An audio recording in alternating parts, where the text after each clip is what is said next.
થાનગઢમાં ટેકાના ભાવે ખરીદેલી મગફળીનો જ્યાં સ્ટોક પડ્યો હતો ત્યાં ગોડાઉન સળગ્યું હતું। ત્યારે થાનગઢમાં જ ગોડાઉનમાં સવારે આગ લાગી હતી, તે જ ગોડાઉનમાં રાત્રે ફરીવાર આગ લાગી જવા પામી હતી।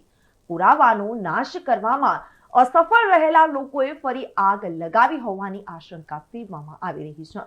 10 કલાકમાં એક જ ગોડાઉનમાં બીજી વખત આગ લાગી હોવાથી રાજુભાઈ કરપડા દ્વારા આશંકા વ્યક્ત કરવામાં આવી હતી।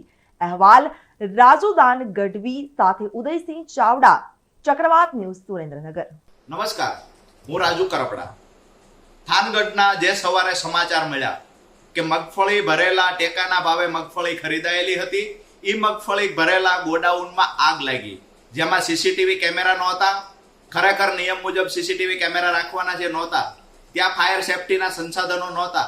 ક્યાંક ને ક્યાંક જે અમારી શંકા હતી કે આ આગ લાગી છે કે લગાડવામાં આવી છે, આ સૌથી મોટો સવાલ છે। ખરેખર સીસીટીવી ફૂટેજ નહોતા તો CWC ના અધિકારીઓ શું કરતા હતા, ખરેખર ગોડાઉન મેનેજર શું કરતા હતા, કઈ મંડળીઓ દ્વારા આ મગફળી ખરીદવામાં આવી હતી? આ આગ લાગી છે તો ભૂતકાળમાં જે આગ લાગી હતી એ પ્રમાણે તો ક્યાંક ને ક્યાંક કૌભાંડને ઢાંકવા માટે તો આગ લગાડવામાં નથી આવી ને।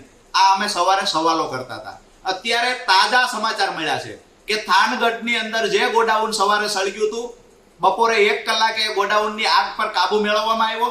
ક્યાંક ને ક્યાંક જે લોકોએ આ ગોડાઉન સળગાવવાના પ્રયત્ન કર્યા છે એ પૂરતા પ્રમાણમાં સફળ ન થયા હોય એવું અમને લાગે છે। એટલે અત્યારે ફરી વખત એ ગોડાઉન સળગ્યું છે ત્યારે તંત્રને નમ્ર વિનંતી કરીએ છીએ કે આ ખાડા કાન કરવાનું બંધ કરો। એકના એક ગોડાઉન 8 કલાકની અંદર જ્યારે બીજી વાર સળગે છે તો નક્કી થાય છે કે આ ગોડાઉનની અંદર કાંઈક મોટા પ્રમાણમાં જે કૌભાંડ થયું છે એ કૌભાંડના પુરાવાઓનો નાશ કરવા માટે વારંવાર ગોડાઉનમાં આગ લગાવવામાં આવતી હોય આવી અમને પૂર્ણ શંકા છે। અત્યારે ફરી વખત ગોડાઉન સળગ્યું એવા સમાચાર મળ્યા છે। તંત્રને કહીએ છીએ કે ખેડૂતોના નામે સરકાર દ્વારા જે પૈસાઓ વહેંચવામાં આવે છે, જે પૈસાઓની ફાળવણી કરવામાં આવે છે, આ પૈસા ક્યાંક ને ક્યાંક મોટા જે મગરમચ્છો છે એ ગોલમાલ કરી ગયા છે, મલાઈ ખાઈ ગયા છે અને અત્યારે વારંવાર ગોડાઉનને આગ લગાવી રહ્યા હોય આવી અમને શંકા છે।